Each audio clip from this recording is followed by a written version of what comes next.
다음은 서울 중구 성동을 출신의 바른미래당 지상욱 의원 나오셔서 질문해 주시기 바랍니다.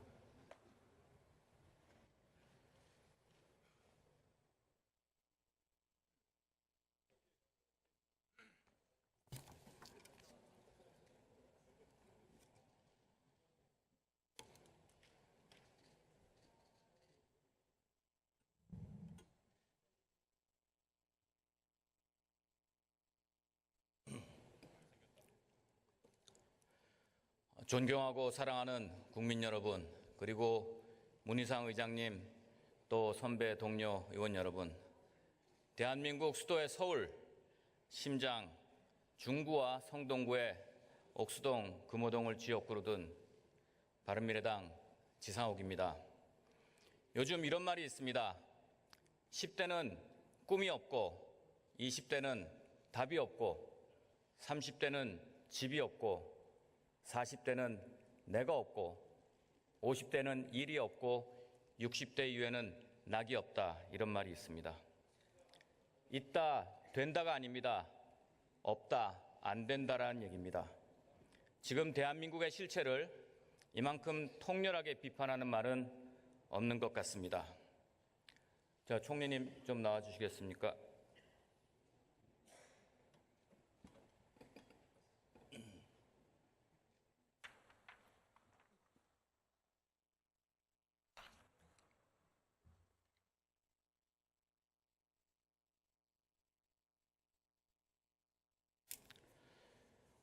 조금 전에 이종배 의원님 질문에 2017년 대선 때 탈원전 공약 대선 후보가 4분 하셨다고 하셨습니다. 네. 어떤 분 하셨는지 기억하십니까?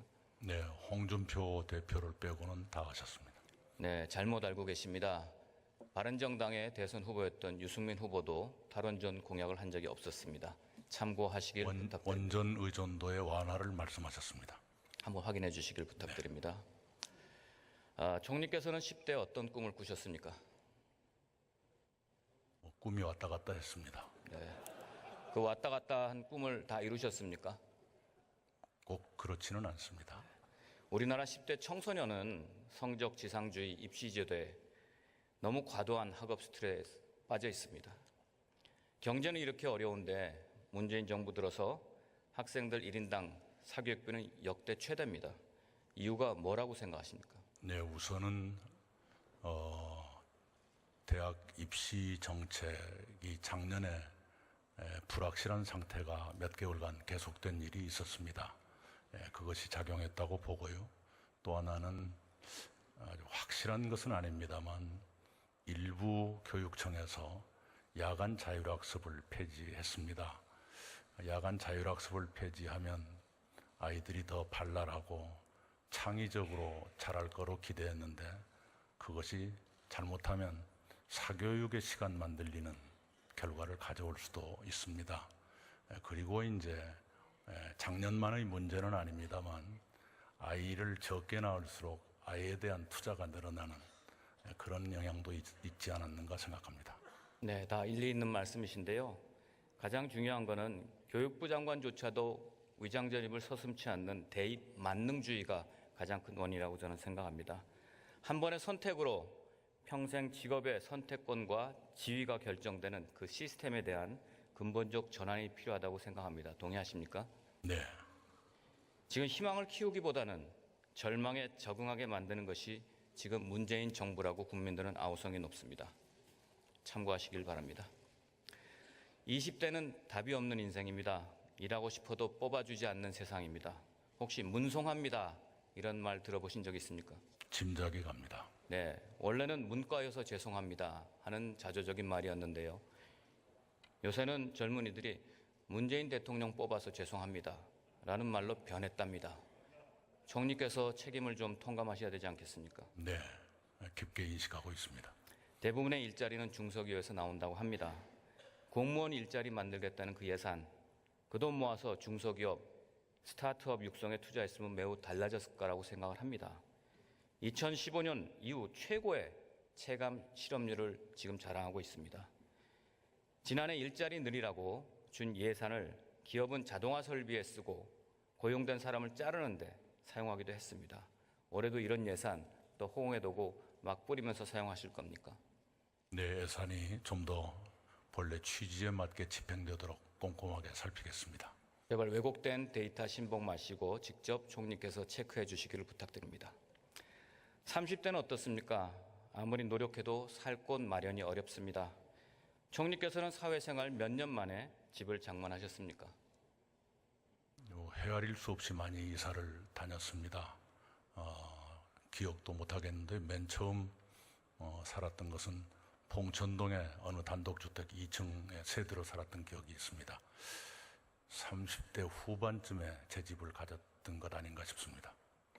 네. 3만 불 시대 지금 청년들은 도대체 얼마나 벌고 몇 년이나 걸리면 집을 살 수 있겠습니까?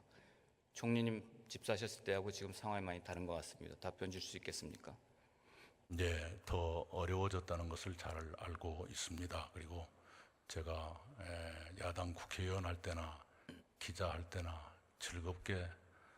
즐겁게가 아니라 자주 했던 얘기가 무슨 월급장이 몇 년이 걸려야 집을 갖는다 이런 식의 통계를 많이 썼고 또 발언했던 기억이 있습니다.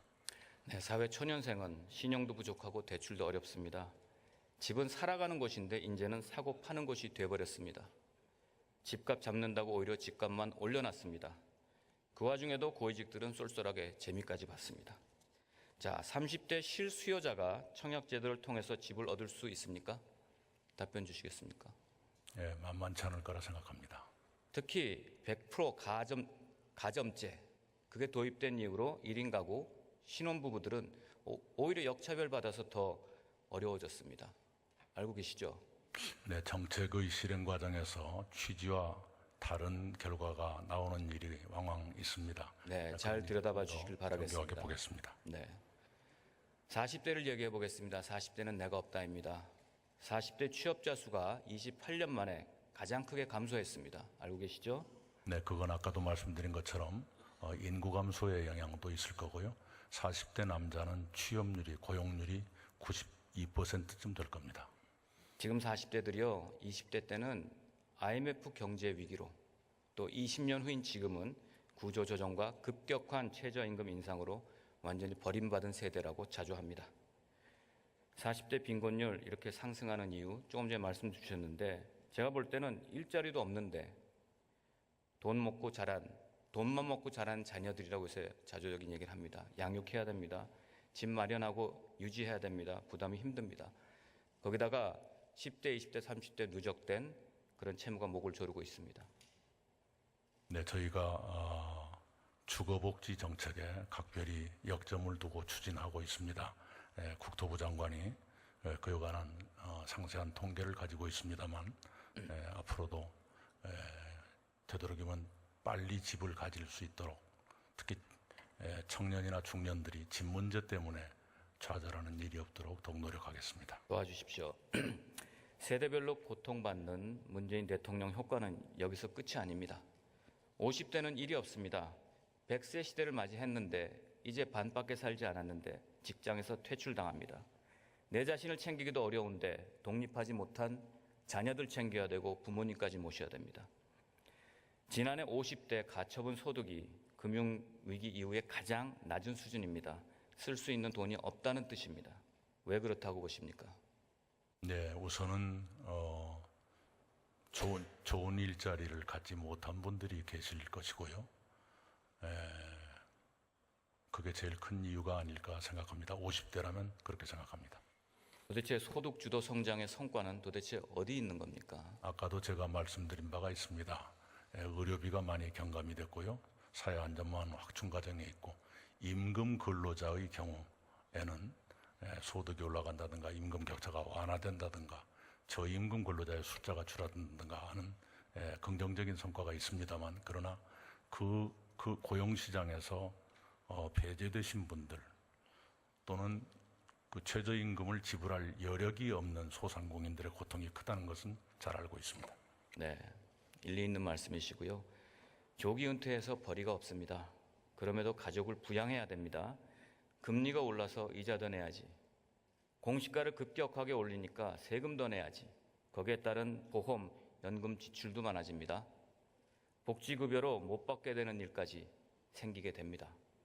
은퇴 후 달랑 집 한 채 가지고 어렵게 사시는 분들이 지금 굉장히 분노하고 있습니다. 잘 알고 계시죠? 네. 이분들 하시는 말씀이 그렇습니다. 왜 정부에서 공시가 기준을 못 밝히냐? 답변 좀 주시겠습니까? 예, 제가 세세한 건 알지 못합니다. 좀 이따 국토부 장관이 말씀을 드릴 겁니다만은 큰 원칙으로 보면 시세가 가격이 많이 오른 그런 주택들 또는 시세 반영률이 낮은 현실과 거리가 많은 그런 주택들에 조금 더 많이 공시지가를 올렸고요. 그러지 않은 쪽은 그렇게 많이 올린 편은 아닙니다. 그리고 공시지가 현실화가 그분들의 생활 또는 복지 수급, 복지 혜택에 부정적인 영향을 주지 않도록 세밀하게 관리하고 있습니다. 그런데 같은 집, 어떤 분들은 더 좋은 집이 더 싼 세금을 내고 더 낮은 그런 가치를 가진 집에 공시가가 더 올라서 세금을 더 많이 낸다고 불편이 많습니다. 네, 형평성에 문제가 있다는 거. 그렇기 때문에 네. 국민들은 그 기준을 궁금하게 생각하는 겁니다. 네, 그것을 세밀하게 살펴보도록 하겠습니다. 영업 기밀이 아니지 않습니까? 일부러 가리고 있는 것은 아닐 겁니다. 기준을 알아야 그분들도 미래를 대비할 수 있습니다. 그죠? 기준이 있으리라고 생각합니다. 제가 외우고 있지 못할 뿐입니다. 네, 그러면서도 분양 원가는 공개하라는 그런 정책에 대해서는 궤를 같이 하고 있는 정부입니다. 동의하십니까? 예, 거듭 말씀드리지만 뭐가 있는데 일부러 덮고 있는 것은 아닐 겁니다. 알겠습니다. 총리님 말씀을 믿겠습니다. 한전 사장이 전기요금 인상이 절실하다고 했습니다. 알고 계시죠? 네, 그런 말을 한 걸로 기억합니다. 전기요금 인상하실 겁니까? 몇 번 말씀드렸지만 현재의 에너지 정책 그대로 가더라도 2022년까지는 상승 요인이 거의 없다라는 것이 정부의 판단이고 에너지 수급 정책을 통해서 그걸 밝힌 바가 있습니다. 상승시키지 않으면 인상시키지 않으면 한전은 파산한다고 보는데 그렇게 생각 안 하십니까? 그건 좀 더 세밀하게 보겠습니다만은 다행히 올해 들어서 한전의 수지가 개선되고 있는 것으로 알고 있습니다. 이 정부가 끝날 때까지 지켜보겠습니다. 그런데 이렇게 앗아간 세금을 정권 기반 유지를 위해서 쓰이는 것처럼 보인다라는 얘기들이 많습니다. 동의하십니까? 무슨 말씀인지 이해를 못하겠습니다. 예를 들면 세금을 올리지 않습니까? 공시가를 올려서 세금을 많이 걷고 보유세를 많이 걷고 지금 세수를 많이 늘려가는데 그게 국민들한테 삶에 돌아오지 않는다. 그렇기 때문에 불만이 많이 있습니다. 그러면서도 예타 면제 같은 사업들을 벌리고 있습니다. 혹시 당연히 아니라고 하시겠지만 이미 예타에서 떨어진 5조 3천억의 남부 내륙 철도 이거 문재인 대통령의 최측근인 김경수 지사 1호 공약으로 알고 있습니다. 맞죠? 예, 우선은요 세금으로 이루어진 게 예산인데요. 예산에서 가장 많이 늘어난 것이 복지 예산입니다. 12.4%가 올랐을 겁니다. 그 복지 예산은 우리 사회의 어려운 분들에게 돌아가는 것 아닙니까? 예, 그것을 정권 기반용이다라고 하는 것은 그분들이 들으면 몹시 서운할 거라 생각하고요. 예타 면제는 각 지역들이 예타 제도라는 장벽 때문에 오랜 수건으로 갖고 있었지만 이루지 못한 사업들이 있는데 그 중에서도 균형 발전을 위해서 꼭 필요하다는 사업을 한 거고요. 그 예타 면제 사업 전체를 10년 동안 추진한다고 했을 때 해마다 1.9조 원 정도 들어갑니다. 그렇게 계산이 됩니다. 이 사업은 예전 지사 때 예타 사업 평가에서 떨어진 사업입니다. 예타 면제 사업들이 대체로 그렇습니다. 예타 제도의 벽에 막혔던 사업들. 예타를 통과한 사업들도 부실화된 그런 경우들이 많이 있다는 걸 꼭 참고해서 추진해 주시길 부탁드립니다. 나중에 문재인 정부의 당백전 발행이라는 그런 오명을 뒤집어 쓰지 않기를 저는 간절히 바랍니다. 총리께서 60대시죠? 네. 60대 가장 자살률이 높다고 합니다. 알고 계시죠? 네. 소위 말하는 60대를 위한 지금 정부의 대책은 어떤 게 있으십니까? 예. 60대는 정년이 끼어 있는 세대이고요. 우리 일자리에서 벗어나는 세대입니다만 말씀드리면 좀 깁니다. 경제적 고통, 사회적 고통, 신체적 고통, 고독이라고 하는 정서적 고통이 한꺼번에 몰려오는 시대이지요. 그 세대에 맞는 정책들이 그 고통에 맞게 다 있습니다만 그걸 한꺼번에 말씀드리기는 쉽지가 않습니다. 요컨대 경제적 고통에 부응해서는 노인 일자리나 기초연금의 인상 같은 것이 있을 거고요. 사회적 고통, 역할이 없어지는 것은 바로 일자리 또는 자원봉사건 또는 다른 역할을 드리는 것. 아까 신체적 고통은 각종 의료제도가 있을 거고요. 고독이라는 문제, 저는 한국의 노인당, 마을회관 제도가 굉장히 잘 돼 있는 제도라고 생각합니다. 그것이 많이 도움을 주고 있다고 봅니다. 혹시 노인 일자리는 6070 초단기 알바 40만 개 그거를 말씀하시는 겁니까? 그것만은 아닙니다만 실제로 현장에 가보면 노인들께서 여러 가지 일을 하고 계시고요. 그리고 노인 일자리야말로 공공부문이 해야 하고 할 수 있는 일이라고 생각합니다. 네, 국민들이 볼 때 성과를 부풀리기 위한 분식해 보이지 않도록 애를 써주시길 바라고요. 노인들께는 그것도 절박한 문제일 거라고 알고 생각합니다. 있습니다. 자, 저는 가난한 사람을 부자를 더 부자로 만들어서 더 부자가 가난한 사람의 손을 잡아주는 그런 경제사회가 된다고 생각을 합니다.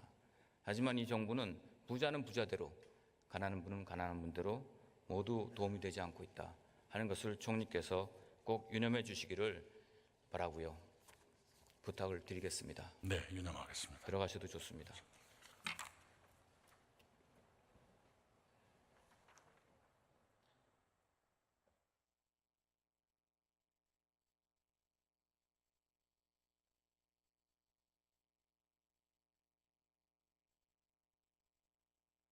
존경하는 국민 여러분, 그렇습니다.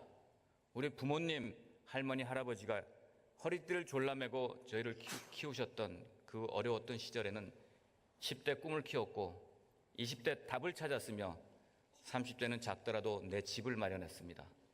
40대 내 자신을 발견했고 50대는 가장 활발하게 일을 했으며 60대 이후에는 내가 키운 자식들로부터 봉양을 받으면서 여생을 보냈습니다. 지금 정부는 국민이 죽고 사는 문제에는 안보에는 정직하지 않고 국민이 먹고 사는 경제에는 무능합니다. 저는 문재인 대통령의 취임사를 듣고 깜짝 놀랐습니다. 그래서 큰 기대를 했습니다. 기회는 평등하고 과정은 공정하며 결과는 정의로울 것이라는 그 슬로건은 그 만든 당사자 김대호 소장이 과연 뭐라고 했습니까? 소득 주도 성장은 허구다라고 실토했습니다. 이제 집권 3년 차입니다. 계속 과거 정권만 탓하면서 국민을 편가르게 하는 그것은 본인들의 실패를 스스로 인정하는 것밖에 안 되는 것입니다.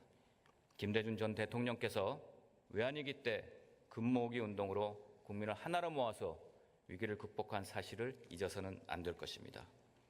잘못된 것은 솔직히 인정하고 고쳐가면서 국민 통합으로 위기를 극복하는 것, 그것이야말로 국민을 위한 진정한 용기자 우리가 바로 지금 이곳 국회 본회의장에 함께 모여있는 이유이기도 합니다.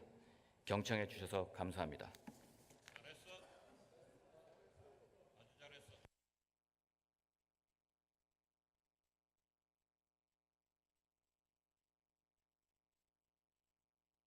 시상 의원님, 잘하셨습니다.